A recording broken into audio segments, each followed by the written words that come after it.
Saúl López, muy buenas noches. Muy buenas, ¿qué tal estáis?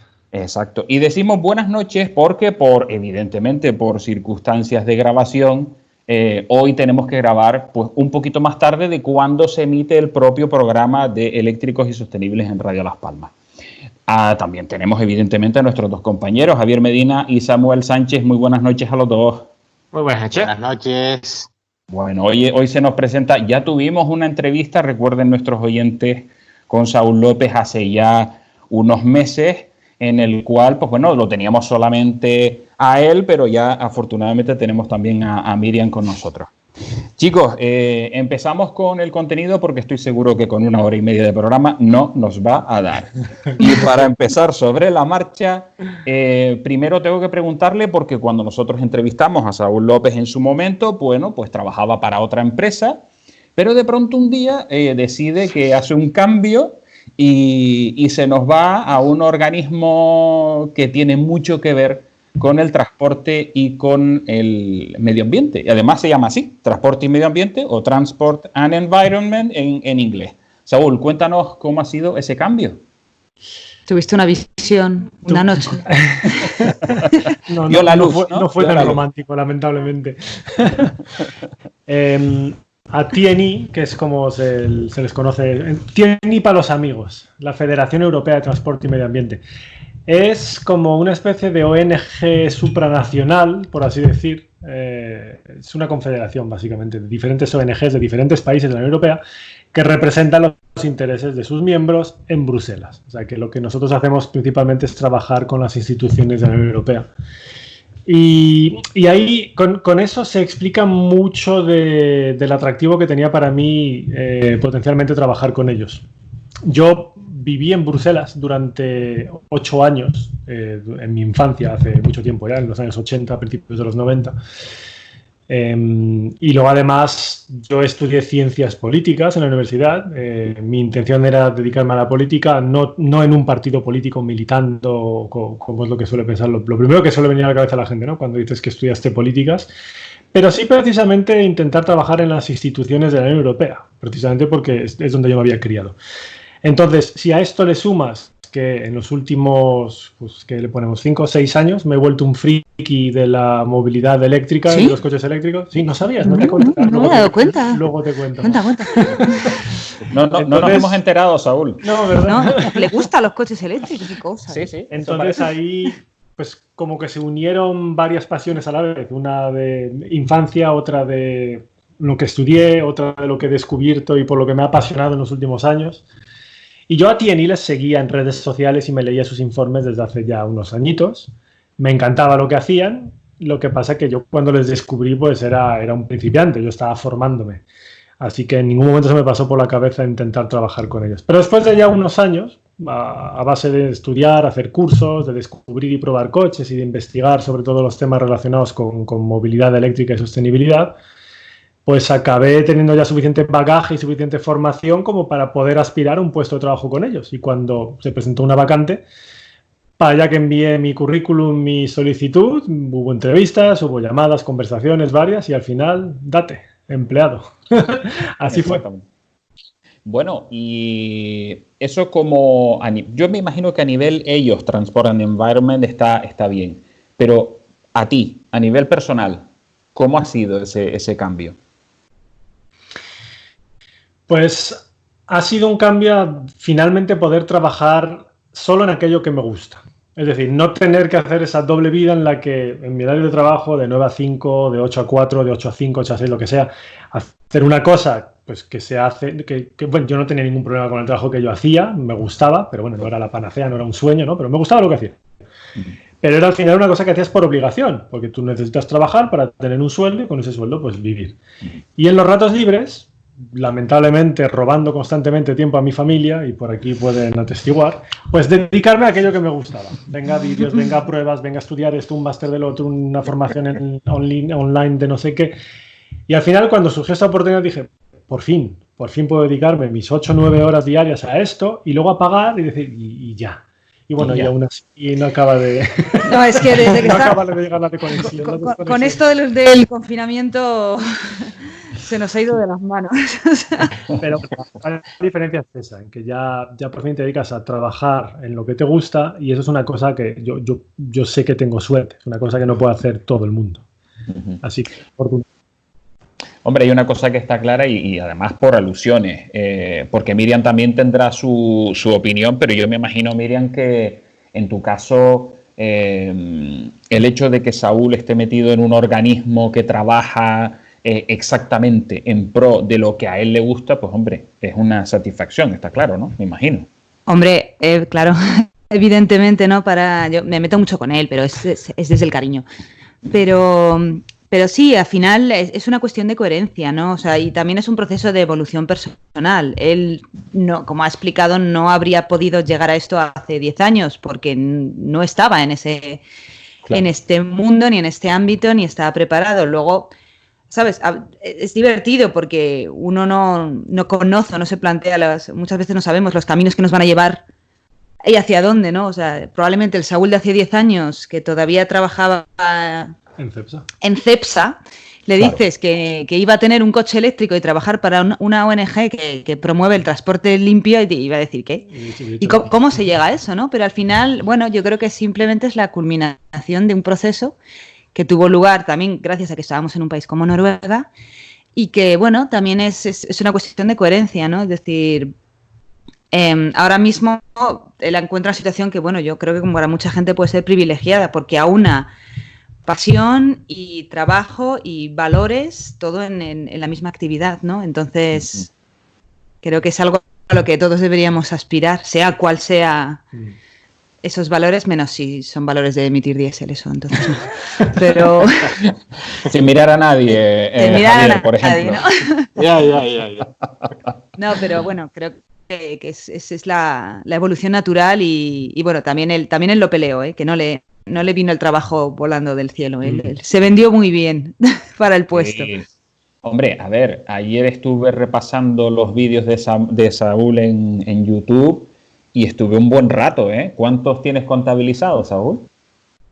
Más de 800. Más de 800 vídeos, es una barbaridad, ¿eh? Más de 800 muchísimos. Sí, pero estamos hablando de hace 5 años. Sí, yo creo que fue en noviembre de 2015 cuando subí el primer vídeo. Sí. Sí, por ahí. Así que un poco menos. Sí, porque Chloe era súper pequeña, yo creo que fue por ahí. Sí. O sea, que 800 vídeos en 5 años. O sea, que también... La principal, le gusta hablar, ¿eh? Me gusta hablar. Tengo siempre mucho rollo.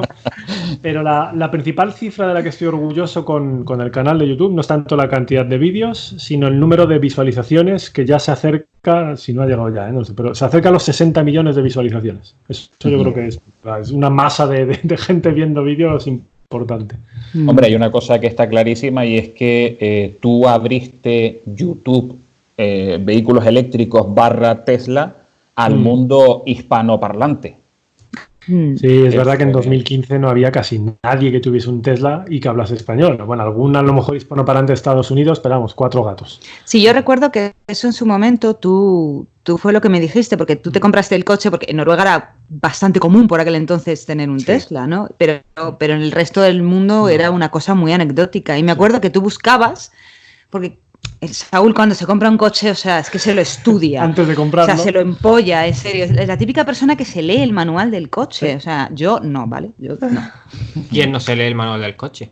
Bueno, en aquella época... Yo no me leo el manual del coche hasta que algo se rompe y entonces te pones a buscar como loca qué ha pasado. Para entender por qué se rompió. Voilà. Entonces, hoy en día teniendo YouTube, ¿quién le hace caso a un catálogo? Claro, pero Saúl en ese momento buscaba cosas de Tesla y no encontraba. Y de ahí me dijiste que te vino la idea que dijiste, es que no encuentro nada de Tesla en español y creo que puede ser interesante contárselo a la gente, ¿no? Y por eso empezó, pero por decir, yo busqué, no encontré, pues voy a contarlo yo. Que por cierto, en aquella época, si no recuerdo mal, Miriam tenía un app. Tenía una app, ya había cambiado, sí, tenía todavía la app. Sí. Porque lo cambié en 2016, sí. Exacto. Tenía un pequeño app, pero... ¿No has visto probado el nuevo app, el eléctrico? No, porque es que el problema es que, claro, ha cambiado mucho el tema de los vehículos eléctricos en 5 años. Yo me acuerdo que en su momento ese app era de leasing y lo tenía que devolver. Y a mí me pasa un poco lo que comenta mi tocayo de apellido de querer una opción y no encontrarla. O sea, yo, claro, a ver, ya por entonces Saúl tenía el Tesla, coches eléctricos, y yo hubiera querido un coche eléctrico, pero ninguno me servía. Porque yo tenía que hacer 120 kilómetros al día de coche para ir a trabajar y volver. Y en Noruega, con sus inviernos y sus cosas, y yo no podía cargar en el trabajo. Y entonces me acuerdo que le pregunté, porque Saúl ya pilotaba, y le dije, oye, ¿hay alguno que me pueda servir para, además, ir un poco con seguridad, no tener que ir ahí contando el kilovatio? Y me dijo, es que lo único que te puede servir es un Tesla. Y dije, bueno, es que tener 2 Tesla. Y tuve que comprarme un gasolina. Porque de verdad en ese momento no había. O sea, que yo dije, de verdad, no, yo hubiera querido otra opción, pero no la había para lo que yo necesitaba. El problema que estábamos mirando era, vamos a intentar evitar tener 2 Teslas, además de por la inversión brutal, porque son carísimos. Poco... yo qué sé, para dimensionar un poco mejor, ¿no? Si sería simplemente un coche para ir a currar 120 kilómetros, vamos a buscar otra cosa. Y el problema estaba en que yo creo que la única alternativa realmente era el Leaf de 30 kilovatios hora. Pero no había salido, o estaba todavía por salir. Había salido, pero el problema que tenías allí en Noruega era el invierno. Claro. No te garantizaba hacer esos 120 kilómetros con menos 15 grados por autopista. Es que según como se te diese, podrías acabar con problemas por 10 kilómetros.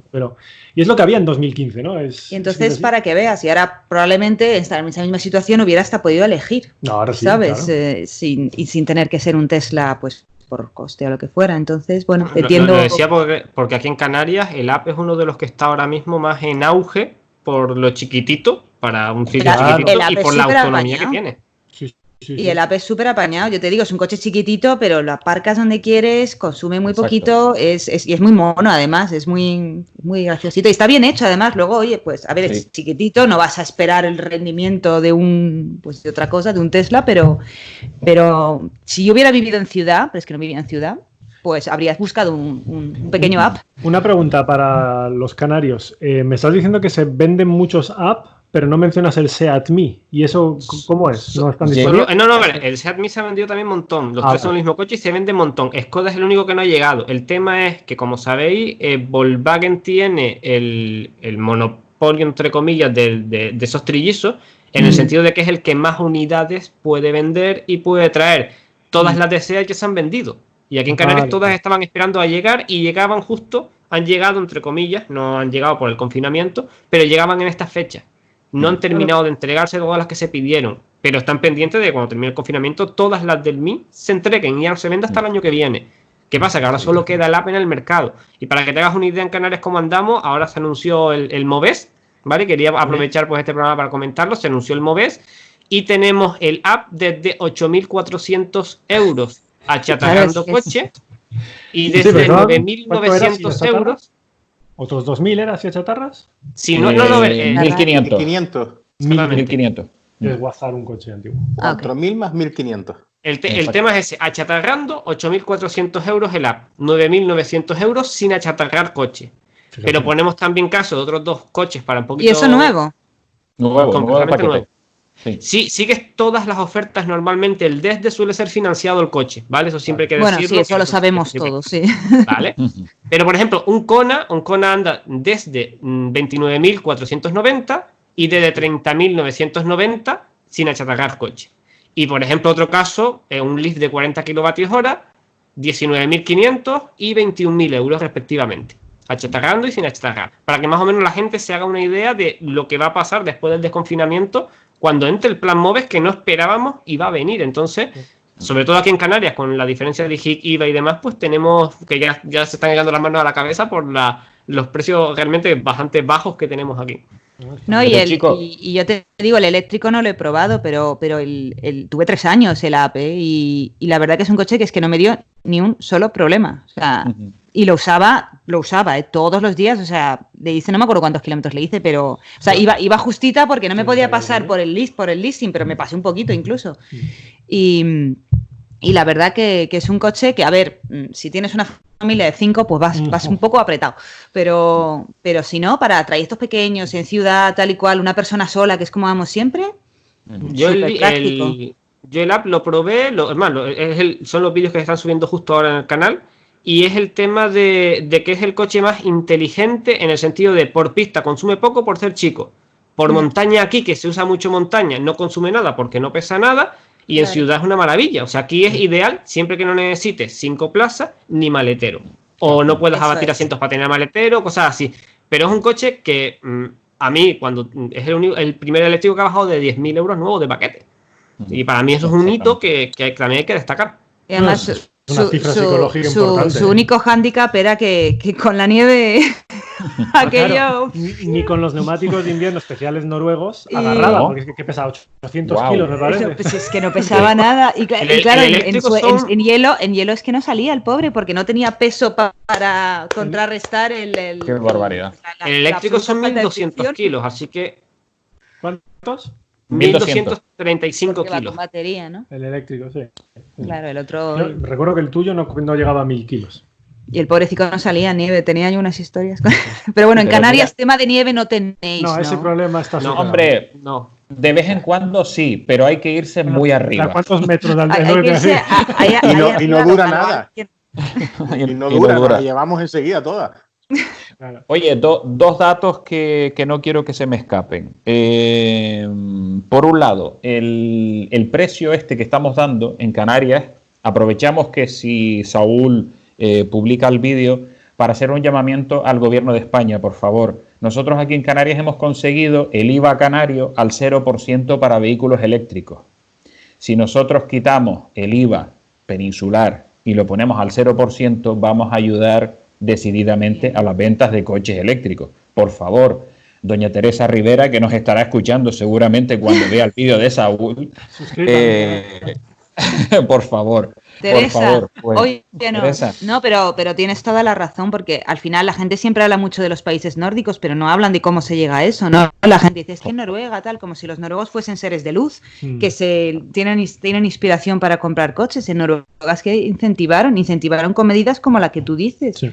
Sin IVA, sin el impuesto de importación, etcétera, etcétera. Y claro, la gente echaba cuentas y decía, porque al final es lo que nos importa a todos, ¿no? O sea, sí, está un tema de prestaciones, pero al final es ¿cuánto me voy a gastar en el coche, no? Claro, la ventaja en Canarias es que no tenemos ni IVA, y encima cuando les vienen las ayudas, pues comparado con Península la diferencia es mucha, aunque también hay que decir que muchas veces tú miras el precio aquí sin IVA y comparas con el de Península, sumas el IVA y no te cuadran también ¿sabes? Que hay alguna marca, que no vamos a mencionarlas, pero que también aprovechan un poquito la para situación. Subir, ¿no? Ahí. Yeah. Sí, ¿no? Y aparte en Canarias no tenemos el volumen de venta que se podría tener potencial en Península, evidentemente. O sea, Península puede pedir unidades, pero vamos, a unos números exacerbados, eso por supuesto. Te recuerdo que aquí hay varios meses del año, sobre todo del año pasado, que Hyundai vendió más que toda Península junta. Exactamente. ¿Sabes? Depende del importador y depende de... Allí, por ejemplo, en Península, he hablado con un montón de gente de Península y me dice que el Niro está mucho mejor porque está más barato, además, como más la marca quiere vender más, por lo que me han dicho. Y aquí al revés, aquí el Niro se ve, pero se ve mucho menos que Kona. Kona estamos plagados de Kona. Sí, aquí el Kona ha sido una bomba, ¿eh? Y la gente lo compró sin ayudas, ¿eh? Sin ayudas a la compra. Y estamos hablando de unidades, creo recordar que la cifra era en torno a las 180, 200 unidades en el archipiélago. O sea que no está mal para el territorio que tenemos, ¿eh? Pues imagínate cuando das ayudas. O sea que claro. Si hay una voluntad y encima si te lo ponen un poquito más fácil, pues...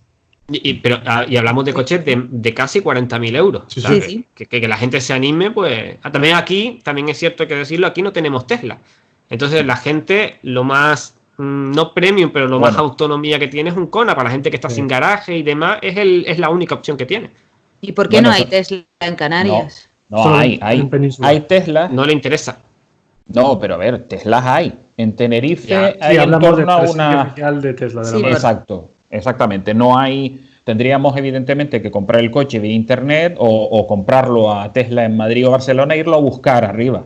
Y después reclamar los impuestos que te hayan cobrado, porque tendrás que pagar el IVA y luego pasar aquí, reclamar el que tienes IGIC y después para el tema de reparaciones, llevarlo para allá. Si tienes una avería, tienes que llevarlo a Península. Exacto. De hecho, tenemos un compañero aquí en Gran Canaria, que es Nacho, que tiene el único Model 3 que hay en Gran Canaria. Y vamos, él cuando cuenta la odisea de la compra del Model 3 fue importante, pero fíjate que los mayores problemas los tuvo con la venta de Tesla en Madrid, o sea, con el propio concesionario. O sea que ahí es un poco la historia. Bueno, nos quedan escasamente 5 minutitos y medio para la primera pausa publicitaria.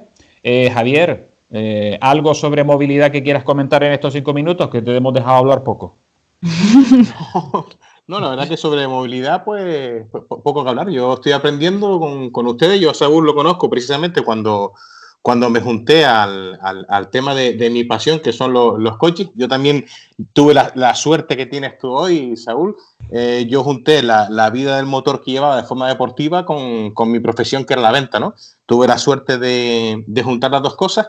Y bueno, pasaron un par de cosas en mi vida, que descubrí el mundo de YouTube y fue cuando te descubrí a ti precisamente. Me hablaban de un señor que se dedicaba a hablar, que estaba ganando muchísimo dinero con YouTube. Él estaba ganando muchísimo dinero. Y con Tesla, gracias, ¿no? ¿No pagaba Tesla también? Efectivamente, hasta Tesla le deja coches y todo. Todo el mundo paga. Sí, luego en el tiempo ya nos contaste más cosas y no era del todo cierto, pero ahí fue cuando yo conocí tu andadura en YouTube, e incluso el mundo YouTube, pues lo conocí a raíz de ahí. Ha llovido un poco desde entonces. Qué bueno. O sea, que descubriste, o sea, empezaste a consumir contenido en YouTube, ver vídeos, etcétera, a través de, te hablaron de Saúl, fuiste a mi canal, viste vídeos y luego te fuiste a ver más cosas en YouTube. Qué curioso. Claro, porque yo tenía una necesidad en ese momento, me encantaba el mundo del motor, pero claro, mi formación para vender coches era cero, no en cuanto a la venta, pero sí en cuanto a la venta de vehículos. Y entonces lo cómodo era pues tirar de YouTube. Y ahí fue cuando yo conocí el mundo YouTube y es lo que ha sustituido a los catálogos, Miriam. O sea, hoy en día mirar un catálogo de un vehículo, ¿no? ¿Para qué? Teniendo tanto youtuber que te muestra todo, ¿no? Y para muestra un botón. Por supuesto. Y además es mucho más visual, ¿sabes? Efectivamente. De hecho, cuando te entra un presunto cliente o alguien con una necesidad en una exposición, vamos, el 60% de las veces tiene algo que enseñarte el cliente a ti, ¿eh? Es algo exagerado. Viene con la lección hiperaprendida, ¿eh? Qué bueno. Yo me acuerdo de ¿quiénes eran los? ¿Cuál es la empresa esta de choferes en Madrid que tenía Teslas? Uber, tuvo Tesla de los de Uber, que sí. todos eran, bueno, eso también fue hace unos años, y eran relativamente nuevos los Model S en Madrid, y todos los Uber que cogíamos que conducían un Model S decían que lo habían aprendido a manejar el coche gracias a los vídeos de Saúl. Porque como que Uber no les había explicado nada, les había dicho toma el coche y ponte a conducir, y entonces para aprender, pues no es un coche muy intuitivo muchas veces, ¿no? Para aprender dónde estaban todas las cosas se veían todos los vídeos de Saúl.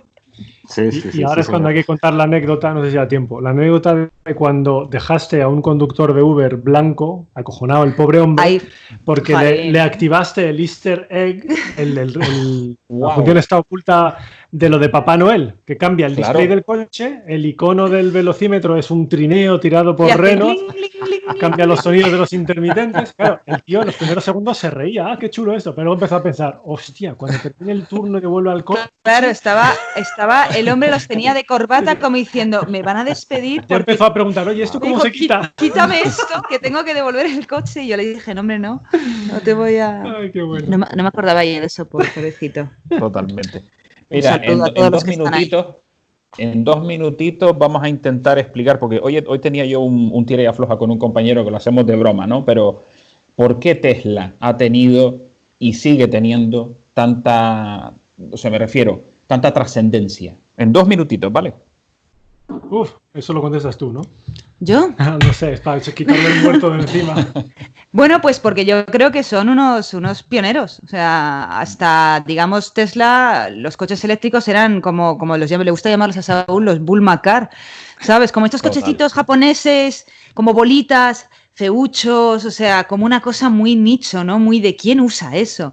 Y entonces salió este señor con un deportivazo que era chulo y además era eléctrico. Y luego encima sacó una berlina que era bonito, funcional, era caro, sí, pero bueno, estaba en su plan que lo fuera, ¿no? Y yo creo que eso fue, básicamente, hizo algo que no había hecho nadie, ¿no? Y creo que ha continuado haciendo cosas que no ha hecho nadie, hasta el Cybertruck es algo que no ha hecho nadie, y entiendo por qué.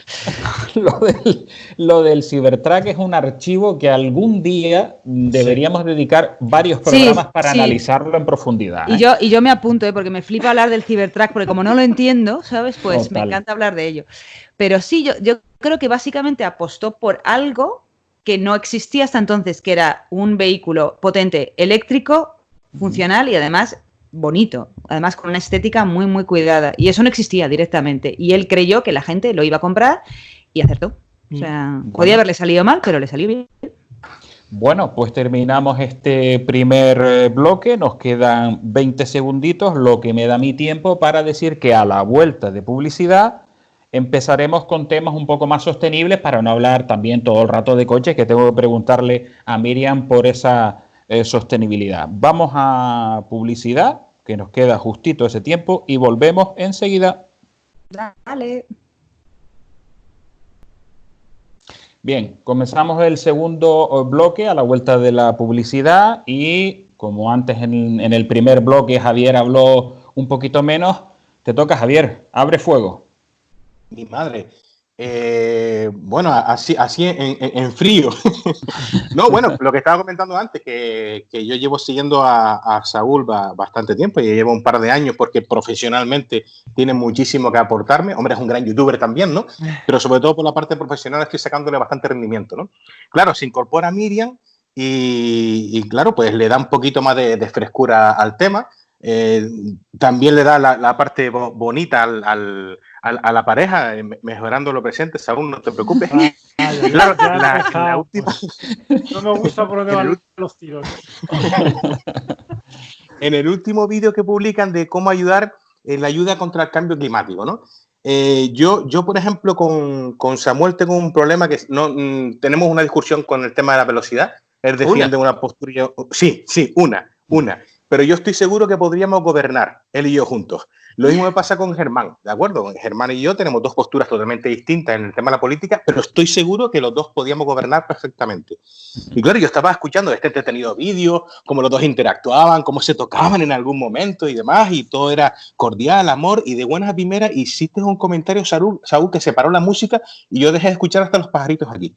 Y comentabas algo más o menos así como en la hora 1, minuto 3, por si alguien quiere verlo, pone que no tener hijos contribuye a reducir la huella de carbono. ¡Wow! Yo cuando escuché esto me quedé loco, ¿no? Y digo, ¿pero qué está diciendo este hombre? O sea, pero claro, y lo típico, yo tengo una hija en el mundo, yo he decidido no tener más niños por muchos motivos y por lo visto tenemos muchas cosas en común. Pero claro, esto ha quedado un debate en casa tremendo, ¿no? O sea, oye, ¿esto no va en contra de la vida? Yo digo por una cosita y luego dejo que Miriam continúe, pero esto siempre ha sido súper polémico, porque es que además, cuando haces una afirmación como esa, así tan general, pues obviamente el riesgo de empezar a o equivocarte o que interpreten de una manera distinta lo que tú querías decir las cosas porque ha sido demasiado general y no has especificado todo al detalle, pues ese riesgo es muy elevado. Y claro, habrá gente que diga, ya, pero a lo mejor el problema está en que en determinados países con una población enorme o con unas tasas de natalidad y de fertilidad muy elevadas, ahí es donde tienen que dejar de tener hijos, porque en otros países, sin embargo, que no tienen ni siquiera tasa de reposición, ahí sí que habría que tenerlos. Te metes en una serie de jaleos y debates demográficos que son brutales. Pero yo, intentando simplificarlo para que se entienda, básicamente hay que entender que un humano en el planeta consume recursos. Cuanto más gente consumiendo recursos haya, más problemas, tanto en términos de emisiones como de consumo de recursos. Eso es todo. Luego ya cómo se distribuyen, qué políticas de natalidad hay, son otros debates. Yo me refería a eso. Cuanto más gente, más recursos se consumen y más emisiones genera cada una de esas personas. A eso me refería. A ver, es un tema polémico, evidentemente, porque va en contra como de una, digamos, impulso fundamental que como es básicamente reproducirse, ¿no? Entonces, de entrada no es tan drástico como no tengas hijos. O sea, de entrada es ten un hijo menos. De los que, o sea, si pensabas tener 2, pues igual mejor te quedas en el 1, ¿no? Y también es, bueno, es por las razones que dice Saúl, pero sobre todo es en ausencia de otras políticas o regulaciones en temas medioambientales el no tener un hijo o tener un hijo menos tiene un impacto brutal en la cantidad de emisiones y en la cantidad de recursos consumidos. En ausencia de, si en los gobiernos y en los lugares donde vives se implementan políticas eficaces de reducción de emisiones, de limitación de residuos, etcétera, etcétera, entonces el efecto de tener un hijo o dos menos ya es, digamos que disminuye muchísimo, ya no es tan relevante, porque hay otra serie de medidas que están amortiguando eso, ¿no? Entonces, bueno, ese es también un poco el tema, que no podemos coger y aislarlo. O sea, es como si tú dices, pues bueno, si soy un tío que vive solo y no hay nadie en 50 kilómetros a la redonda y soy el único y tengo un coche diésel, bueno, pues el impacto es muy pequeño, por así decirlo, ¿no? Entonces, bueno, sí es un tema polémico y también como lo formules, sí. También lo hice un poco para provocar, ¿no? Un poco ahí de venga, vamos a titular, no o sea, lo que provocaste hijos. Fue un titular, claro. O sea, te digo que creaste un debate en casa tremendo porque yo lo creí una locura, o sea, que está diciendo este hombre, pero cierto es que luego entraste tú, diste tus argumentos, me imagino que montando argumentos más, detrás que sí, no podemos hablarlo aquí, ¿no? Pero que creó un debate en casa, Pero genera muchos debates. O sea, sí que está efectivamente estudiado que realmente supone una gran diferencia en países desarrollados como los nuestros, donde cada individuo consume muchísimo. O sea, tener un hijo o más o menos en Uganda no es tan relevante. Claro. Un estadounidense, que son las personas que con mayor huella ecológica del planeta, que haya uno más o menos, sobre todo porque además estamos asumiendo que mi hijo no es que viva y ya está, sino mi hijo a su vez se va a reproducir. Claro. ¿Sabes? Si yo tengo dos y a su vez esos dos tienen dos, etcétera, etcétera, todos sabemos cómo funciona, ¿no? ¿Estás diciendo que sobran estadounidenses? Yo sé de uno que sobra, uno muy naranja, que sobra bastante, pero... Bueno. Por cierto, para dar un poquito de datos... Sí, dale, Samuel. Por favor, datos, adelante, Samuel, adelante. Solamente para dar un dato, creo bastante interesante, aunque es un tema que, bueno, lo dejamos para un programa de la superpoblación que íbamos a tratar, ¿verdad, Germán? Algún día. Sí. Y tenemos pendiente, pero siempre miro una página que recomiendo a todo el mundo, que es worldometers.info. Sí. Y en esa página se puede ver cómo va creciendo la población, cómo van creciendo los muertos por suicidio, los muertos por... tiene muchos números que van subiendo de muchísimas cosas. Y está muy bien para ver cómo, en muchos casos, exponencialmente va subiendo población en ciertos sitios y va haciendo esto que estamos hablando, para quien quiera verlo gráficamente, porque se va a asombrar de muchos datos que tiene esa página web que realmente nos hacen darnos cuenta de lo que estamos viendo y de lo que estamos viviendo. Y luego tenemos el tema que vivimos de prestado, ¿no? Que cada año, más o menos, cada año me hace un poquito más pronto, pero el año pasado creo que fue a mediados de agosto, ya habíamos agotado los recursos disponibles de la tierra para todo el año. Es decir, vivimos cada año 4 meses de prestado y ya vamos casi viviendo 5 meses. Entonces, todo esto, bueno, o sea... Yo creo que además requiere una consideración, ¿no? También en estas épocas pues, pandémicas y apocalípticas que estamos viviendo, creo que todos deberíamos hacer un poco el ejercicio de decir, bueno, o sea, no estamos diciendo a la gente te voy a prohibir tener hijos en absoluto, claro. Pero es reflexiona en su impacto, en qué mundo les va a tocar vivir, en qué circunstancias y bueno, y simplemente es eso, es reflexiona, porque es un tema que... Miriam, que mi hija tiene 27 años, tengo una hija sola, porque yo también he decidido tener un hijo solo, ¿de acuerdo? En contra de la voluntad de mucha gente y los abuelos y demás, que todo el mundo aconsejaba que tuviéramos 15 chiquillos. Te entiendo, no sabes cómo, no sabes cómo. No, me imagino, y además que quién va a pagar nuestra jubilación, Dios mío. Pues se lo planteé a mi hija. ¿Quién te va a cuidar cuando sea viejo? Eso, otra cosa que dijo mi mujer, ¿quién me va a cuidar a mí? Y cuando le planteé a mi hija, oye, pues esta gente está diciendo que igual deberíamos pensar el tema de tener hijos, pues mi hija me suelta, pues igual no es tan descabellado. O sea que lo que ustedes plantean y ponen que puede ser titular, igual muchos lo estamos pensando. O sea, ustedes han puesto un debate que igual no solo lo piensan ustedes.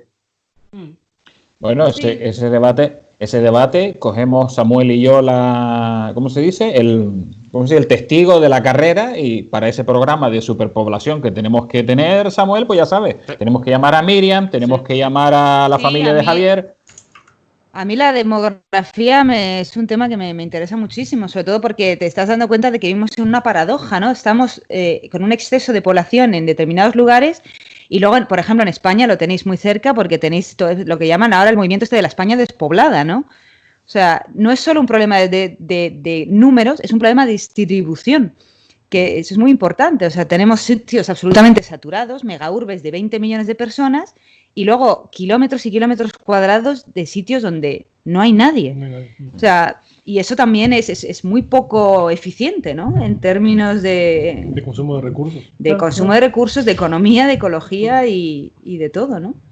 Por cierto, apunte para nuestros oyentes de Radio Las Palmas, evidentemente Miriam se refiere a España porque nos hablan desde París, ¿vale? A los seguidores de Saúl no hay que decirles nada porque ya lo saben, pero a los oyentes de Radio Las Palmas sí, que Miriam nos hablan desde su domicilio en París. Que por cierto, ¿qué tal París en estos días de atmósfera saludable? Maravilloso. O sea, está el cielo como no lo he visto nunca. Aquí, azul. No, es una de las peores ciudades de Europa, porque tienen una dieselización del parque móvil brutal y, en serio, es una de esas ciudades donde huele. O sea, ya no es cuestión de que te hayan ido a medir y hayas visto en un estudio que... es que huele. Lo masticas. Huele. Masticas el aire contaminado, las partículas, los óxidos de nitrógeno, lo hueles.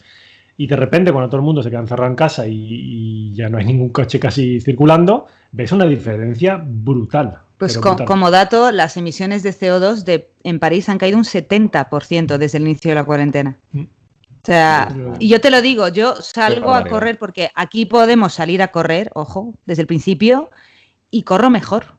O sea, no es ninguna tontería. Tu rendimiento deportivo mejora. Y dices, pero si no he hecho nada, ¿no? Y hablando con otra gente, dices, oye, me está pasando esto, a ti también. Exacto. Y no nos damos cuenta, pero es simplemente el hecho de tener un aire muchísimo más limpio y respirable. Oye, de repente sales a correr y aguantas más, acabas menos cansado, luego duermes mejor y dices... Y no, como que no hacemos esa asociación, ¿no? En nuestro día a día, y porque supongo que estamos tan acostumbrados ya que ni lo piensas, ¿no? Desgraciadamente. Claro.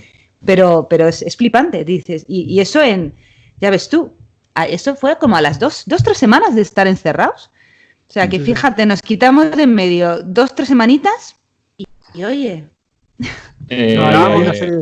Lo hablábamos en el programa anterior.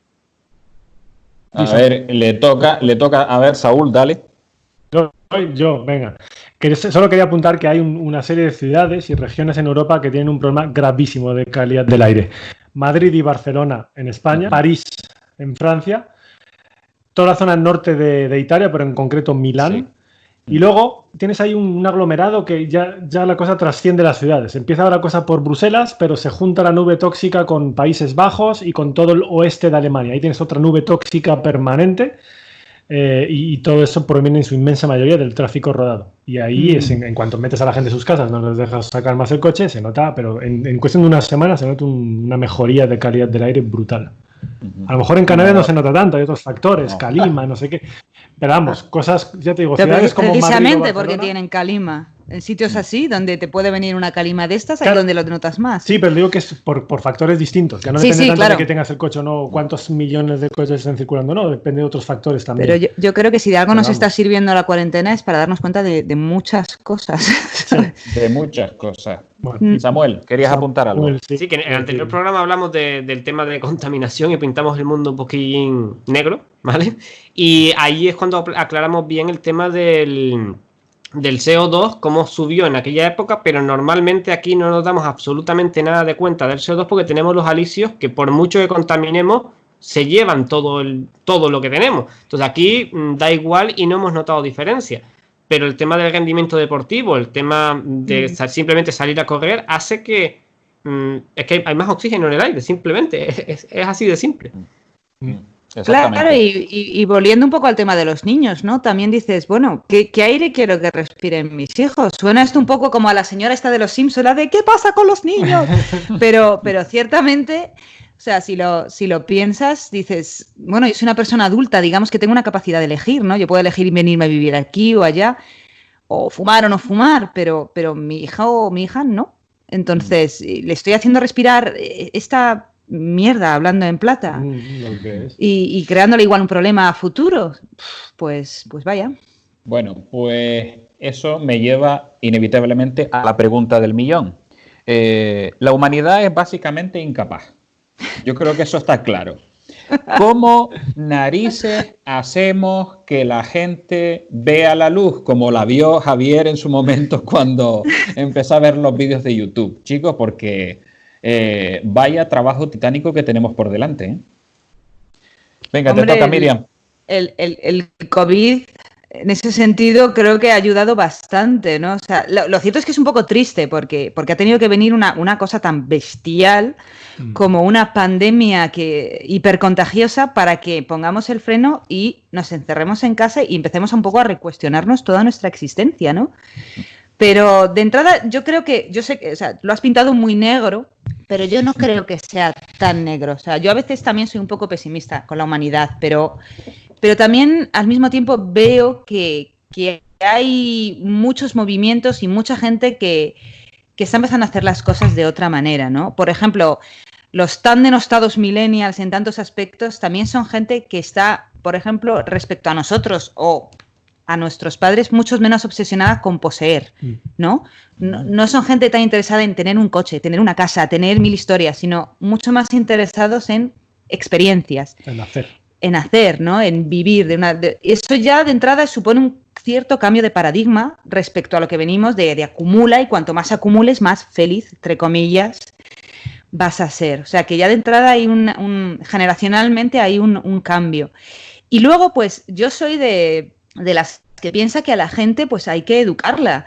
O sea, realmente, sí, de cierta manera, ahora mismo todos podemos salir y tener la información como ha hecho Javier y meterse en el canal de Saúl y empezar a informarse, pero si la gente no lo hace, pues si Alá no va a la montaña, pues la montaña tendrá que ir a Alá. Y yo creo que aquellas personas como nosotros que estamos informados y que tenemos un poco la visión más amplia, tenemos la obligación de hacer cosas como este programa para, digamos, precisamente para educar a la población. Y luego además, por último, está el tema siempre, mientras no cambie el sistema capitalista, el tema del bolsillo. O sea, al final, esto es como todo.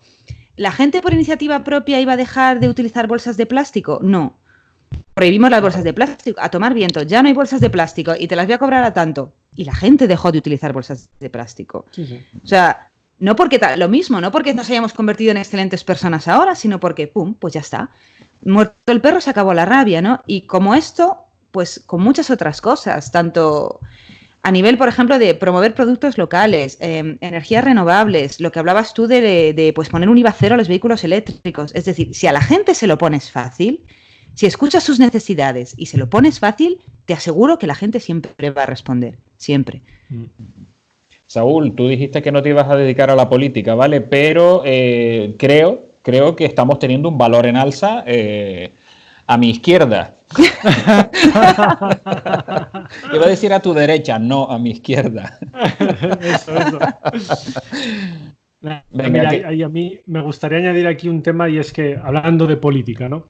También hay responsabilidad por parte de los dirigentes. Y me da igual dirigente de empresa que dirigente de un organismo internacional o dirigente de un país.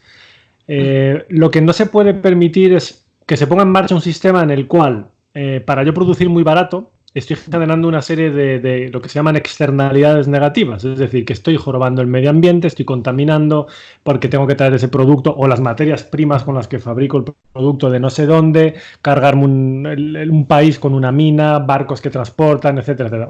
Nos lo imaginamos, ¿no? Para yo poder tener un teléfono móvil, ha habido un niño en Congo en condiciones de semiesclavitud cavando en una mina artesanal y eso nos da igual y compramos el móvil, y al final hay un momento en el que tú dices, bueno, a ver, ¿por qué el peso de esta responsabilidad tiene que recaer siempre sobre el consumidor? ¿Por qué no pones tú, dirigente, una serie de mecanismos en marcha para que si una empresa que produce estas cosas, del producto que sea, con una serie de consecuencias externas para la salud de personas que han trabajado en la cadena de aprovisionamiento, para emisiones del transporte, hasta que llega a tus manos ese producto, ¿por qué no le haces a esa empresa pagar por todos esos costes? Porque claro, lo que está sucediendo es que el teléfono es barato porque la gente que está enfermando en no sé qué país debido a las emisiones del transporte, estoy inventándomelo sobre la marcha, pero básicamente ese es el concepto. Todos esos costes sanitarios de curar a esa gente lo pagan otros. Tú no lo pagas al comprar el teléfono y no lo paga tampoco la empresa que ha fabricado y te vende el teléfono. Esas son las externalidades negativas. Es decir, otro ejemplo que está muy de moda, comprar cosas en AliExpress o Alibaba o cuál era la web. Una de estas. Y te traes cosas de China muy baratas. Claro, muy baratas porque a nadie de todos los que están involucrados en el proceso, desde que se fabrica aquello en China hasta que llega a la puerta de tu casa, a ninguna de las grandes empresas involucradas en todo ese proceso se les ha hecho pagar lo que de verdad cuesta. Ahí es donde hay que intervenir también, ¿no? Hay determinados productos, y aquí vuelvo ya a lo mío, mi favorito. Un mega SUV diésel V8, un Bentley de estos, o lo que sea, un mega monstraco de esos, ¿cómo demonios puede estar vendiéndose al precio que se está vendiendo? Eso tenía que costar un cero más. Y repostar el combustible, el diésel en ese depósito también tenía que costarle un cero más. Ahora, el diésel para el tractor del tío que está currando en el campo, ese no. Ese tenía que tener un precio diferente. Ahí es donde hay que actuar. Un tío que compra una cosa por lujo y por capricho no puede permitirse que el precio que pague al final sea irrisorio y otros, por otro lado, están pagando las consecuencias de haber consumido ese producto. Ahí hay que meter mano. Exactamente. No, en eso estoy absolutamente de acuerdo. Samuel. ¿Datos? ya le voy calando. ¿Micro? Sí, porque no te oímos, Samuel. A ver si te escuchamos. Tenemos ahí un pequeño problema. Ahora. Es que estaba simplemente, como estaba escribiendo antes, lo que te comentaba, en el anterior programa hablamos de las etiquetas medioambientales, que no sé si también qué opinará Saúl de eso, en la cuestión de en los productos poner la huella de carbono que tienen. Es tan fácil como que la gente se vaya dando cuenta de eso. Y también, tras el anterior programa, un poquito, como dijimos, negativo, también hablando del tema del precio del petróleo, después de todo lo que ha pasado, de que el precio del petróleo haya bajado, y ahora el posterior rebote del precio del petróleo y no bajar la producción, y a partir de ahora no se va a fabricar tanto petróleo. Eso va a hacer que después de aquí a 5 o 10 años el precio del petróleo suba. Por lo tanto, también a mí se me junta otra duda más, que es con la escasez de petróleo de aquí a 20 o 30 años y con esta subida de los precios, yo personalmente, ya yo lo he dicho en círculos cercanos, me preguntaría a la hora de comprar un coche de combustión a día de hoy si mi coche de combustión dentro de 5 o 10 años tendrá petróleo o por lo menos a precios normales o precios permisivos. Para mí me preocupa sinceramente y sobre todo a través de esto que estamos pasando ahora, que pueda llegar a pasar eso y que alguien que se compre un coche a día de hoy, dentro de 5 años esté pagando a 3, 4, 5 euros el litro de gasolina o de diésel. Y es algo que creo que puede pasar. Y creo que es una cuestión muy, muy válida, porque y me parece que, bueno, pues eso, que tienes una visión muy, muy clara en ese sentido y es cierto, porque es verdad que yo es una cosa que ya me empecé a dar cuenta hace unos años de decir, bueno, yo creo que este es un barco, porque yo trabajaba indirectamente para el sector del petróleo también, yo creo que este es un barco del que quiero saltar, porque claro, a mí me quedan muchos más años de carrera profesional de los que yo estimo que le queda de vida a la industria. A la industria de vida, o sea, al menos de esta manera tan espectacular que tiene ahora, ¿no? Y es verdad que yo creo que es un planteamiento muy válido el que plantea Samuel en cuanto a, bueno, si me compro un coche de gasolina o diésel ahora, de aquí a 5 años, porque la mayoría de la gente dentro de 5 años sigue teniendo el mismo coche. ¿Cuánto voy a estar pagando? O sea, y si no, pues bueno, los gobiernos van a seguir subvencionando eso, porque a mí yo creo que también es una de estas cosas que el COVID nos está dando, ¿no? O sea, ahora mismo va a haber que subvencionar muchísimas cosas. ¿El petróleo y la industria va a ser una de ellas? Pues lamentablemente es lo que pretenden y eso es lo que me tiene a mí tan estresado en las últimas semanas, y tú puedes confirmarlo, de curro que tenemos para intentar luchar contra eso y evitarlo. Sí. Pero, a ver, la reducción del límite de emisiones, o por lo menos la petición de aplazamiento, Saúl, eso tiene que estar al orden del día. Sí. Lo que se está intentando luchar, sobre todo ahora en Bruselas, es que todas estas mega empresas, sobre todo en el sector del automóvil, sobre todo también en el sector de la aeronáutica, la aviación, que van ahora a pedir dinero a los gobiernos, pues se está intentando luchar para que, de acuerdo, hay que rescatar y hay que ayudar a estas empresas. No se puede permitir que de repente quiebren no sé cuántos mastodontes de la industria y vayan millones de personas al paro. No se puede permitir. Pero lo que tú tienes que hacer es ayudar a esas empresas, no para que continúen como antes, para que continúen volando donde les da la gana, como les da la gana, emitiendo lo que les da la gana sin pagar impuestos al queroseno, que las aerolíneas no pagan impuestos por el queroseno. No puedes permitir que los fabricantes de automóviles continúen fabricando todos los días el gasolina y los SUVs que les dé la gana, sino que, oye, mira, te voy a dar 5.000 millones de las arcas del Estado, dinero de todos los españoles o todos los franceses. Digo franceses porque el ejemplo que estoy poniendo de 5.000 millones es lo que acaba de hacer el Estado francés. Se los ha dado a Renault. Coño, ya que les das esa pasta gansa, por lo menos ponles condiciones. Prohibido repartir dividendos. Prohibido continuar desarrollando nuevos motores diésel. Prohibido vender motores a combustión más allá del año 2030. O sea, ponles condiciones. Porque es que si no, vamos a volver a lo anterior. ¿Queremos volver desde lo anterior, a la nube tóxica? No, ¿verdad? Esa es la ocasión de aprovechar y reconducir un poco las cosas. Pues hoy ya salía diciendo el O'Leary, el bocachancla del presidente de Ryanair, que en cuanto le dejen, que va a tirar los precios como nunca, para que la gente se vuelva... O sea, los va a poner, pues no sé, si ya los ponía a 10 euretes, pues yo qué sé, los va a regalar o algo, pero ya salía él diciendo que... O sea, hay mucha gente como él que no tienen previsto en absoluto cambiar su modelo de negocio, venga lo que venga, ¿eh? Y eso también tenemos que tenerlo en cuenta. Hay que meter mano, es la ocasión para aprovechar y meter mano en eso. Yo es la pelea que tengo con Javi, que es el tema, ¿por qué decimos lo de la velocidad? Yo digo porque realmente el ritmo de vida que llevábamos antes de todo esto para mí es insostenible, pero podría ser sostenible si simplemente yo tengo el tema de un poquito de aviones y tal por el tema de drones, ¿vale? Y eso es el poco conocimiento que tengo de ese sector que no conozco para nada. Pero sí que sé que hay unas velocidades mínimas de vuelo donde el avión es más eficiente y que a día de hoy esas velocidades no son las que se llevan. Se va un poquito más rápido para llegar antes, porque prima llegar antes. Cuando realmente podríamos hacer los vuelos más sostenibles simplemente bajando la velocidad de vuelo a la más eficiente, los vuelos durarían un poco más, pero podríamos seguir teniendo los vuelos como los tenemos a día de hoy. Es la única forma sostenible y eficiente que veo de mantener eso. Samuel, nos vamos a pausa publicidad porque nuestro avión va a toda velocidad. Nos vamos a publicidad, volvemos enseguida. Bueno, ya estamos de vuelta en este último bloque de 26 minutos que por supuesto no va a dar para todo lo que queremos tratar. Nos vamos con la industria del automóvil. Saúl, pregunta dolorosa, escabrosa, sangrante, motivo de muchas úlceras gastroduodenales, etcétera, etcétera.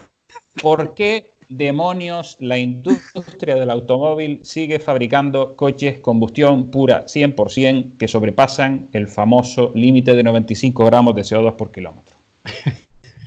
Joder, hay muchos bonus que pagar a muchos directivos, tío. ¿De dónde te crees que sale el dinero? Ahora más en serio. Esta gente está ahí, no son hermanitas de la caridad, está ahí para hacer dinero. Tienen unos consejos de administración, tienen unos accionistas y hay unos objetivos que conseguir y unos resultados que presentar. Y entonces estamos en un momento en el cual tienen ya muy pilotado y muy rodado el negocio de fabricar motores a combustión interna, ya sea gasolina o diésel. Les da unos beneficios inmensos. Si encima le metes una carrocería tipo sub, le bajas el segmento, pero le subes el precio y se lo cuelas al incauto comprador que no pilota mucho de industria y tal y cual, y dices, esto es la bomba, vas a fardar como el que más. Y lo vendes un sub, pues oye, más margen de beneficio. Y al final es de lo que se trata, márgenes de beneficio. Entonces, desarrollar un motor eléctrico, un sistema de propulsión eléctrico con su batería y tal, tiene unos costes de desarrollo de nueva tecnología que al principio lo único que hacen es quemar y quemar y quemar más dinero hasta que más adelante, años después, empiezan a haber beneficios. Y por el otro lado, ¿qué tienen? Pues un motor diésel o un motor a gasolina al cual le hacen la enésima evolución y continúan con la maquinaria dando vueltas y haciendo pasta y ups, es que esto contamina y envenena el aire y resulta que si nos pasamos de listo nos caen multas y la gente puede enfermar, pero todo eso da igual, porque queremos seguir haciendo dinero. O sea, se resume en eso. Y por eso hay normativas que ahora mismo están apretándoles las tuercas cada vez más a los fabricantes, porque de no haberlas, los tíos estarían emitiendo lo que hiciera falta para envenenar a toda la población si hace falta, con tal de seguir engrosando la cuenta de resultados. Es así, y esto no es solo la industria del automóvil, cualquier industria. Alimentación, farmacéutica, lo que haga falta. Aquí tenemos 26 minutos, no, necesitamos 26 horas para empezar, irse por las ramas y hacerse el árbol entero. Es lo que hay, el dinero es lo que pilota este mundo a día de hoy. Entonces, y luego además, lo que comentabas antes de por qué en Estados Unidos hubo más repercusiones que en Europa, está también el hecho de que estas empresas, o sea, realmente la Unión Europea, bueno, está manejada por Francia y Alemania, y donde se residen los principales grupos automovilísticos de Europa, en Francia y Alemania. Entonces son, digamos, las niñas bonitas, ¿no?, de sendos países. Y claro, si este escándalo hubiera sido a la inversa y en lugar de haberlo desatado Volkswagen lo hubiera desatado Toyota, probablemente Europa les hubiera crujido a multas. Hombre. Pero es que son empresas muy potentes, muy grandes. O sea, en Francia, lo acaba de comentar Saúl, los 5.000 millones que les acaban de inyectar a tus amigos de Renault, ¿no? ¿Sabes? O sea, son empresas, no diría que intocables, pero prácticamente, ¿no? Entonces, eso también es un factor que pesa mucho a la hora de... O sea, poca gente se atreve con esto. Entonces, tiene que haber, pues eso, un movimiento de base que la gente lo pida, ¿no? Es como... No sé si conocéis la historia del señor, cuyo nombre no recuerdo ahora, que de manera casi individual montó la lucha contra el plomo de la gasolina. Sí, buenísimo. Si tenéis ocasión de verlo, está en la serie de documentales de Cosmos, la nueva, en Netflix, y fue un poco el mismo caso. O sea, nos estaban envenenando con plomo en la gasolina, impunemente, y sabían que eso era malo. Y fue un señor, el que se dio cuenta de eso y le costó, bueno, casi la vida. Thomas Midgley, gracias a Wikipedia. Thomas Midgley, y fue básicamente un David y Goliat. Era él solo versus toda la industria automovilística en Estados Unidos y ganó. Pero porque él empezó a hablar de eso, se empezó a crear una conciencia y ahora mismo no hay gasolina con plomo, ¿no?, en países del primer mundo. No sé si en el tercer mundo queda, pero yo la última vez que fui a Marruecos hace 10 años había súper. Flipé. Sí. Pero te quiero decir que muchas veces, o sea, ellos no lo van a hacer, salvo que les obliguemos. ¿Y cómo les podemos obligar? Pues eso, con presionando a nuestros gobiernos y con gente valiente que se atreva un poco a dar ese paso. Y no comprarle los productos que sabemos que son perjudiciales, evidentemente, ¿no? Claro, pero ahí tiene que haber una labor de conciencia. Si no estás bien informado o estás muy mal informado, que es lo que suele suceder hoy en día, con mucho blog y mucha página web con cero información contrastada, pues la gente le dice, pues yo he visto que el diésel no es tan malo porque me lo dijo mi cuñado que lo vio en no sé dónde. Y hay Correcto. Mucho de eso también, ¿no? Entonces, yo quería hacer un comentario al respecto, si Germán me lo permite, y es que, claro, habla del tema de los sub, Saúl, y claro, hay dos formas de atender al mercado, ¿no? Crear la necesidad y que la gente compre o atender a la demanda que haya. Y el tema de los sub es que queremos ir a comprar el pan con un sub, y si es posible, calentarlo 5 minutos antes de ir a comprar el pan. Entonces, los fabricantes ahora mismo lo que están haciendo es simplemente atender un mercado. La gente pide diésel, toma diésel. La gente pide gasolina, toma gasolina. Y la gente pide un sub para andar por una ciudad y que le tienen que dar un sub. O sea, simplemente, en este caso, con el tema de los subs, se está atendiendo un mercado. Tenemos la manía de echarle la culpa a los políticos de todo. Y yo creo que en este caso es lo que dice Miriam, ¿no? Que también tenemos nosotros que hacer un examen de conciencia y empezar un poquito cuáles son las necesidades. Ya incluso Samuel lo ha dicho en un par de ocasiones, ¿no? Que pensemos que igual no nos hace falta un vehículo tan grande para andar por ciudad y para andar 2 personas o para ir solo una persona a trabajar. Yo creo que todo lo que estamos hablando hoy tiene que ser también una forma de autoexaminarnos todos y aprovechar estos días también para pensar un poquito qué es lo que estamos haciendo y olvidarnos de la política, olvidarnos de todo lo que nos venden y pensar realmente qué es lo que nos hace falta, ¿no? Y desde nuestra humildad y desde nuestro encierro en casa, pues algunos nos hemos, te digo, no me siento orgulloso de lo que estoy diciendo, pero nos hemos animado a separar la basura, algo tan sencillo como separar la basura y que nunca me lo había planteado hasta que, bueno, pues han sido mis intervenciones en este programa. Porque el tema de comprar un vehículo eléctrico lo hice por tema económico, no por tema ecológico. Y eso fue lo que me hizo saltar a la movilidad eléctrica, ¿no? Entonces estoy de acuerdo con Miriam que deberíamos pensar también en nosotros y ver cuáles son nuestras necesidades y de vez en cuando también echarnos un poquito la bronca. Entonces palo no, sino zanahoria, ¿no, Saúl? Palo a las industrias, zanahoria a los compradores. Incluso también zanahoria a las industrias, ¿sabes? Hay una mezcla de ambas cosas. Antes mira, quería aportar dos cosas. Una, la primera, un mea culpa, porque antes solté el nombre del primer científico que encontré en una búsqueda rápida, y aquel era el señor que desarrolló el utilizar plomo en la gasolina. Pues mira, ese no. Malo, ese era el malo. Corrijo, perdón, fe de rata. Claire Patterson, ese es el científico que dedicó toda su vida a la lucha en contra de utilizar plomo en las gasolinas. Claire Patterson. En fin, y el segundo apunte, esto que tú decías de los SUVs, esto es claramente un ejemplo de algo que fue creado. Luego ya, una vez creada la necesidad, a día de hoy, año 2020, sí, la gente lo quiere, la gente lo demanda, pero se creó. El porcentaje de vehículos con carrocería tipo SUV o crossover que se vendía en Europa en 2010 era menos del 10%, o menos del 5%, me atrevo a decir. Y el año pasado, en 2019, creo que se vendieron cerca del 40%. ¿Por qué? Porque le dejan mayor margen de beneficios a los fabricantes. Al final volvemos a ver siempre es el dinero. Claro, y además tienes que tener en cuenta que es que este es un tema un poco complejo, porque al final dices, es que la gente lo pide. Sí, la gente lo pide, pero la gente lo pide porque tú llevas convenciéndola de que lo pida años. Ten en cuenta que los equipos de marketing de todas estas empresas son poderosísimos. Tienen psicólogos, tienen sociólogos, tienen un montón de gente que está ahí solo para ver cómo se la vaya a colar. Entonces empiezan a bombardearte con anuncios. Antes el SUV era pues como el todocamino, ¿no? El tío aventurero que se iba ahí de caza o a explorar y tal.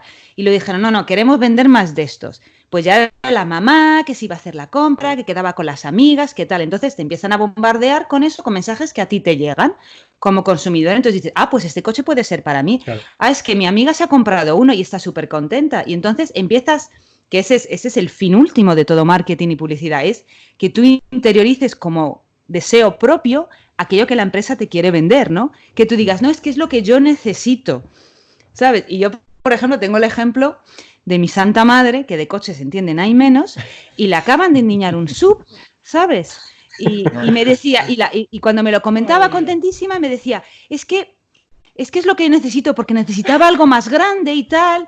Y claro, y dices, pero si no es más grande, pero si es que te han subido la carrocería y te lo han endiñado. Sí, pero claro, dices, es más cómodo para entrar y salir. Claro, eso, te dicen todas estas cosas.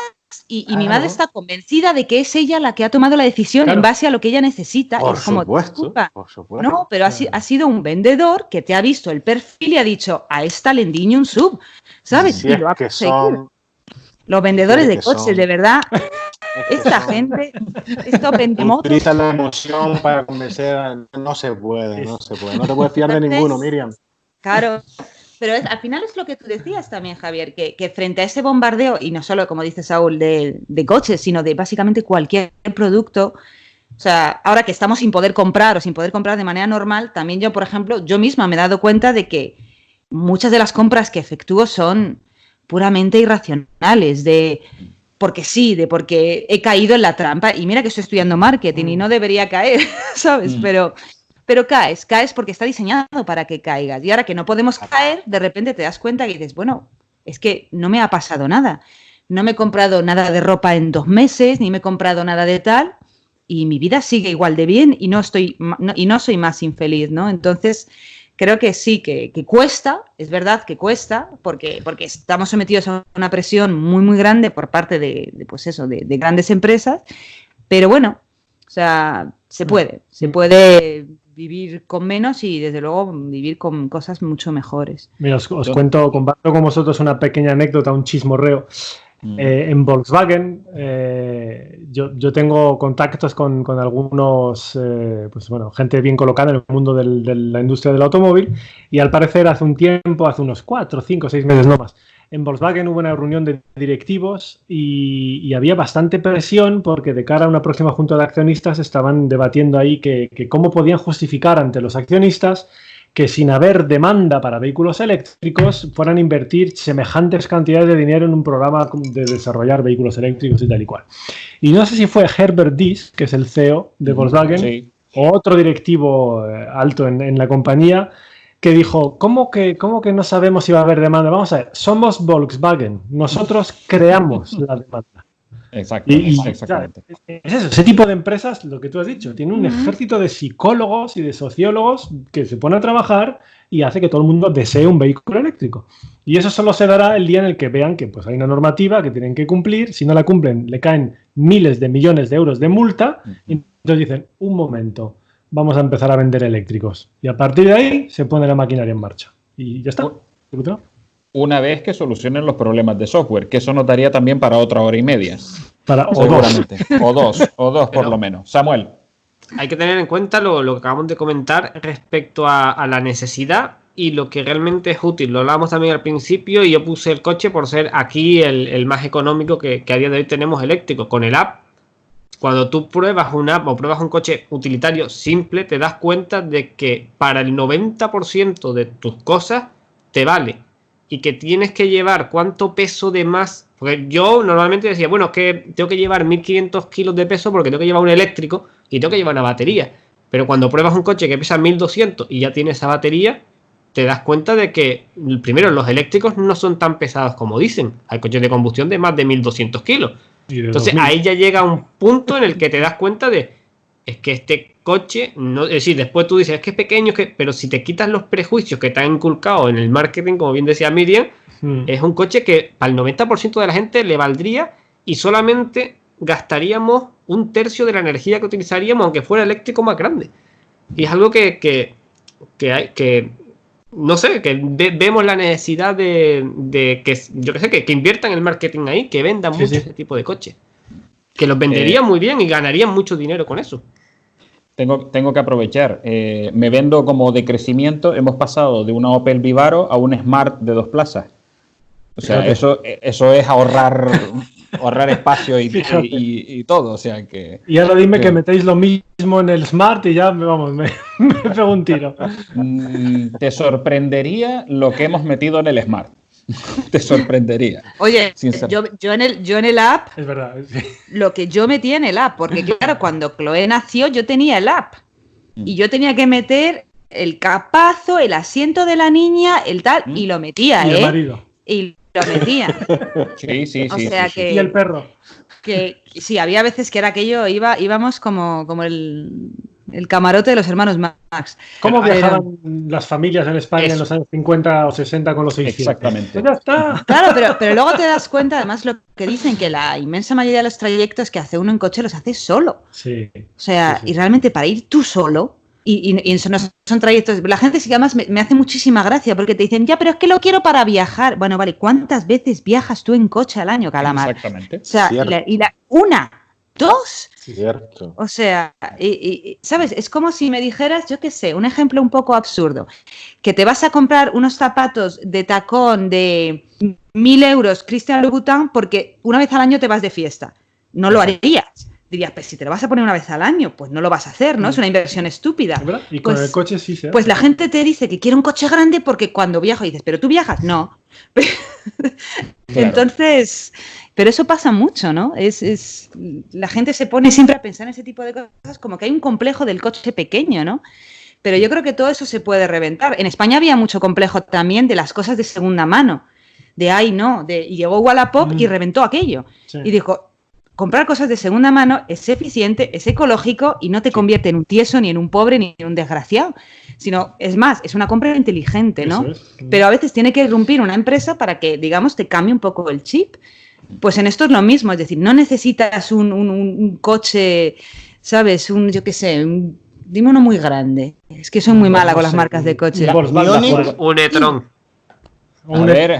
Eso, un e-tron, o sea, un e-tron, sí, es eléctrico, pero realmente, ¿quién necesita, entre comillas, un e-tron? Un e-tron lo compras por estatus, no nos vamos a engañar, es estatus, ¿no? Pero entonces, si la mayoría de nosotros el estatus nos da más o menos igual, pues ya está, le has quitado ya el leitmotiv de la venta. Entonces ya vas a ir directamente al corazón de aquello que necesitas y dices, pues si yo con una app tiro millas, pues tira con tu app y te has ahorrado miles de euros que puedes utilizar para otras cosas mucho más enriquecedoras, ¿no?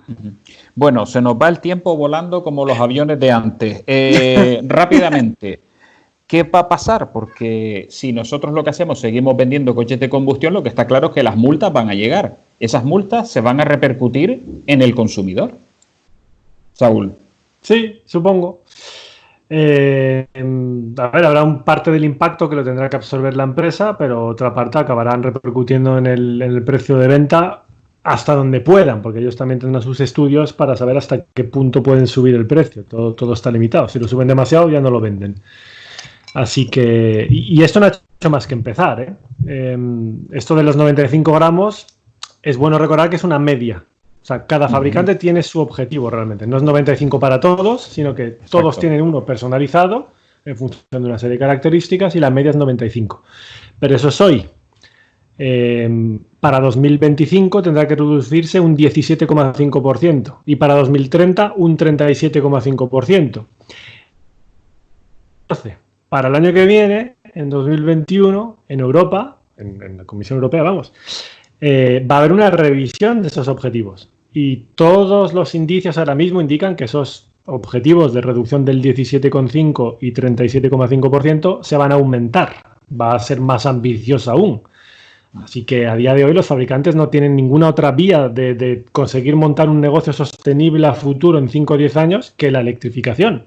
Si de aquí a entonces consiguen inventar otro sistema que sea cero emisiones sin tener que usar un motor eléctrico y una batería, pues bienvenido sea, porque esto va de emisiones de CO2. Pero es que no tienen otra, ¿eh? O sea, tienen que electrificar más y más y más según pasen los años. Vale, y rápidamente, ¿y qué hacemos con el amigo de Miriam de Ryanair? Madre mía con eso. Porque Ostras, la aviación es que la llevamos cruda, ¿eh? Sí. Hombre, hay un tema que puede jugar en favor en contra del Boca Chancla. Y es que hay mucha gente que ahora mismo tiene un cierto miedo a volar. Y por todo el tema de los contagios y demás. O sea, que este tío dice que en cuanto le dejen, ¡pum!, venga, los vuelos a 10 céntimos. Bueno, lo que sea. Pero... de entrada, va a haber unas normativas muy estrictas. O sea, creo que va a haber, pues eso, un asiento de cada 2 y cosas de eso. O sea, directamente ya no va a poder llenar los aviones. Y eso ya es mucho dinero perdido para Ryanair, que de lo que se trata es de meterte como ganado y llenarlos, pues, no eso, van a repletitos. rentabilizar. No van a rentabilizar, No. eso por un lado. Y segundo, que también hay mucha gente que entrada ya este año, muy probablemente la mayoría de nosotros no vamos a coger un avión para irnos de vacaciones o para hacer turismo porque sí o tal, que es de lo que vive. O sea, la gente profesional, business, no va en Ryanair, ¿sabes? Entonces, eso por otro lado. Y también es eso, el miedo a los contagios, ¿no? Y ese es un tema importante, que la gente es como en un aire que está recirculado, como es el de un avión, durante X horas me voy a meter con gente, vuelo de bajo coste... pues quizá me lo salto, ¿no? O sea, claro. Yo creo que va a haber mucho de eso. Y a mí hay otro tema que me preocupa, y yo creo que lo hablaremos en el próximo podcast, que es en las ciudades, a causa del coronavirus, hay mucha gente como yo ahora mismo que no tiene coche y yo vivo del transporte público, ¿no? O sea, vivo usando el transporte público. Entonces, ahora... a la vuelta, como dice mi amigo Álvaro, a la vuelta, que lo llama de coronavirus, va a haber unas restricciones similares en el transporte público de las ciudades. Va a haber menos frecuencia, los vagones no van a ir tan llenos, es decir, va a ser más complicado. Y aparte del transporte público, bueno, en fin, todos sabemos que no es lo más limpio del mundo, de normal. Entonces, mucha gente que igual antes cogía el transporte público, ahora dice, no me fío, voy a coger el coche. Sí. Puede producirse, vosotros creéis, ahora soy yo la que está lanzando la pregunta, sí, porque me da la gana, porque sí, un efecto rebote. O sea, el coronavirus nos ha bajado la contaminación durante la cuarentena, pero ¿qué pasa en el post-coronavirus? La gente va a coger mucho menos transporte público, se va a lanzar más al coche privado porque se siente más segura, generando un efecto contrario, ¿no?, al que deseábamos. La respuesta Samuel, esta conversación precisamente, ¿no? O sea, Samuel. Es que la respuesta la hablamos en el anterior programa de radio. Ay, no estaba yo. Exactamente. Y ya eso lo comentamos y por eso nos pusimos muy negros, porque va a haber mucha venta de vehículos Y tengan en cuenta que también una cosa que quería comentar antes de acabar, y era que piensan que los fabricantes siguieron fabricando después del estado de alarma, muchos de ellos, y son los primeros que van a empezar sin nosotros volver. Todos los coches que se van a fabricar de más porque no se están vendiendo, habrá que venderlos durante este año. El efecto rebote en la venta a la vuelta de coches, hablamos de tanto eléctricos como combustión, eléctricos menos, lógicamente porque son menos, pero el efecto rebote que va a haber en ese aspecto y el efecto también rebote que puede haber en la contaminación de volver a la actividad a sacar el máximo rendimiento de las fábricas y demás. Eso es algo preocupante de la vuelta y eso sí lo hablamos en el anterior programa por eso. Chicos, nos faltan 3 minutitos, con lo cual me encargo de distribuir. Por supuesto, antes de nada, para que cuando nos despidamos ya sea rápido, Miriam y Saúl, muchísimas gracias por estar con nosotros. Espero, Saúl, una vez más, y Miriam, espero que no sea la última. Ya sabes que para el tema del reto demográfico te tenemos emplazada. Por favor, llamadme. Por favor. No, seguro que sí. Además hemos encontrado, después de ese último vídeo sobre cambio climático, hemos encontrado un valor importante sobre muchas cosas, sobre muchas cositas. Bueno, seguimos rápidamente. Javier, si te queda algo por comentar. No, que ha sido un inmenso placer. O sea, en general, agradezco muchísimo que me hayas dado esta oportunidad, Germán y Samuel, y en particular, imagínate, el privilegio de haber compartido una tertulia con Miriam y Saúl. Me siento muy privilegiado. Gracias. Perfecto. Samuel, ¿algún dato más que quieras apuntar? Nos quedan 2 minutitos. No, para 2 minutitos no, eso lo dejamos para el próximo programa. Bueno, a mí se me quedan muchísimas cosas, de hecho, pero quería, por supuesto, darte la oportunidad, Saúl, de que hay una serie de patrocinadores tuyos, además del tema de funding, por ejemplo, que me parece un tema importantísimo, Wallbox, etcétera. Bueno, lo que tú quieras aportar. Nada, ya los has mencionado. Yo los patrocinadores los elijo. Es un privilegio, una suerte, pero es así. Me contactan a menudo por el tirón que tiene mi canal de YouTube muchísimas empresas y la última lo puse en Twitter porque es que ya me descojonaba. El tuning de coches, ¿no? Sí, no era tuning de coches, era chip tuning. Es esto de reprogramar la centralita de... Sí. Pero para que vaya más rápido. Claro. Para motor, que es gasolina. Ah, es que yo no sé lo que es el chip tuning. Entonces yo lo vi y dije, bueno, no sé, tuning no es lo suyo, pero oye. Me han contactado varias veces insistiendo. Yo pensaba ahí en neones. Y diciendo, no, el público de tu canal, creo que vemos que es un... que le va el tuning. Y yo, sí, completamente. Ay, qué bueno. En fin, yo tengo la suerte de poder elegir. Entonces, sí, yo como de costumbre, gracias a Wallbox, porque patrocinan también mi canal, que ya sabéis todos los que estáis escuchando este programa que Wallbox hace cargadores de pared. Y luego gracias a Funding, con Funding yo creo que hay un potencial también de colaborar en pues esto, inversiones colaborativas para desarrollar proyectos de energías renovables y una empresa a seguir porque tienen proyectos muy interesantes. Así que gracias a mis patrocinadores también, sí. Y a Captain Morgan, ¿no? Bueno, se nos acaba el tiempo, por supuesto. Sigan a Saúl López, por supuesto, en su canal de YouTube. Hay muchísimas cosas interesantes. Repito, el último vídeo sobre cambio climático me parece espectacular. Lo suscribimos al 200%. Ha sido un inmenso placer. No será la última, compañeros, se los advierto. Y nosotros que nos escucharemos el próximo miércoles como cada vez que podemos estar en antena. Espero que se lo hayan pasado muy bien, que se hayan pasado un rato entretenido. Y bueno, hasta nuestro próximo programa, el próximo miércoles. Sean felices.